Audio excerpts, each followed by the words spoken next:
قریش کی قوم میں ایک لڑکا پیدا ہوا ہے اور جو مبارکی اور سعادت اس شخص کی ہوگی جو اس کو گود میں لے کے اپنا دودھ پلائے گا۔ قوم بنی سعد کی عورتیں یہ سن کر پہاڑ پر سے اتر آئیں اور اپنے شوہر سے جا کے سارا ماجرا سنایا کہ ایک ایسی آواز آئی تھی کہ قریش کی قوم میں ایک لڑکا پیدا ہوا ہے اور اس کو دودھ پلانا ہے۔ سب کے شوہر نے یہ سن کر سب متفق ہو گئے اور سوچا کہ مکے کی طرف چلتے ہیں اور دیکھتے ہیں کون سا لڑکا ہے۔ اور بی بی حلیمہ بھی پھر ان کے ساتھ چلنے لگیں، اپنے شوہر سے کہا، ان کے شوہر ان کے ساتھ چلنے لگے۔ وہ بھی اپنے شوہر کے ساتھ مکے کے لیے روانہ ہو گئیں اور ساتھ ساتھ چلنا شروع ہو گئیں، لیکن بہت پیچھے رہ گئیں کیونکہ ان کا گدھا جو تھا بہت لاغر اور بھوک سے نڈھال تھا۔ آہستہ آہستہ چلی جا رہی تھیں وہ، جب کہ جس کوہ میدان میں وہ پہنچتی وہاں ان کو غیب سے ایک آواز آتی، اے حلیمہ تم کو مبارک ہو، تم کو مبارک ہو، اللہ نے تم کو یہ سعادت بخشی ہے۔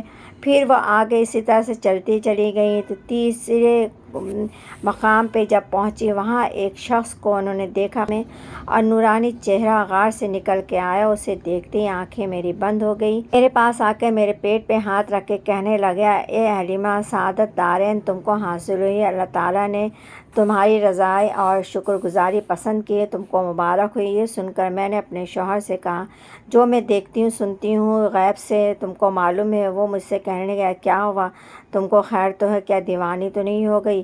پھر میں نے اس بات کو نظر انداز کیا اور آگے بڑھنے لگ گئی۔ مکے کے قریب پہنچ گئی تھی، جتنی عورتیں تھیں وہ مکے کے قوم میں عورتیں قوم بنی میں جا چکی تھیں۔ اس عرصے میں مکے میں جا کے میں داخل ہوئی اور میں نے اپنا مال اسباب سواری کا گدھا وہاں چھوڑا، صرف اپنے شوہر کو لے گئی شہر مکے میں۔ وہ عورتیں ملی، میں نے ان سے پوچھا کہ کیا ہوا، تو انہوں نے کچھ جواب نہیں دیا۔ میں نے سوچا کہ الہی مجھ کو وہ دولت نصیب ہوگی بھی یا نہیں ہوگی جو تم نے کہا تھا۔ اتنے میں عبدالمطلب کو دیکھا کہ وہ چلے آئے ہیں، دائی دودھ پلانے والی تلاش کرتے ہوئے پکار رہے ہیں، اے عورتوں قوم بنی سعد کی، تم میں کوئی دودھ پلانے والی دائی ہے؟ میں نے کہا میں ہوں۔ عبدالمطلب نے کہا کہ تم کون ہو، کس قوم سے ہو؟ میں نے کہا کہ میں بنی سعد کی قوم سے ہوں۔ بولے تیرا نام کیا ہے؟ میں نے کہا حلیمہ نام ہے۔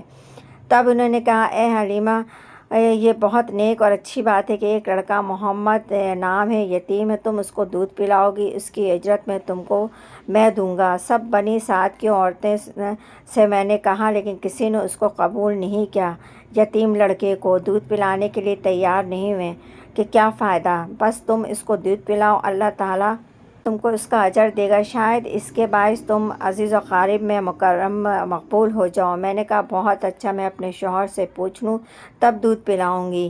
عبدالمطلب نے کہا کہ تم واپس آؤ گی، تم ضرور واپس آؤ گی۔ میں نے کہا میں بہت اچھا، میں آؤں گی۔